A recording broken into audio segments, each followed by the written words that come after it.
Davam elə, davam elə. Davam. Ha. Dayan onu tapım.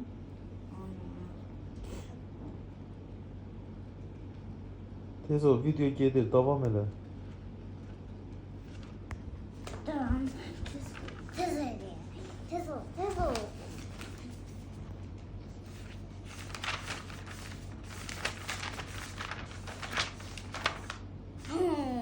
Tapdım.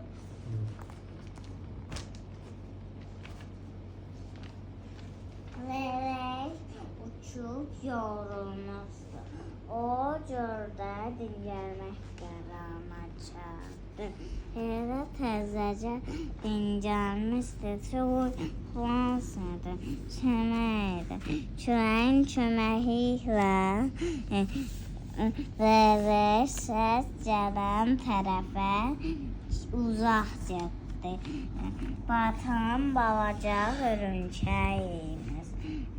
Otor qurmaq istəyəndə suya yıxılmazdı. Lelek onu qucuna aldı, sahilə çıxartdı. Anasına verdi, hamı ətrafda səvənirdi.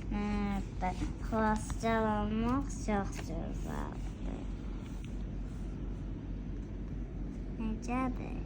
Yaxşıdır, əla. Bunu harda öyrənmisən? Nə oldu? Çəkdik? Çəkdik.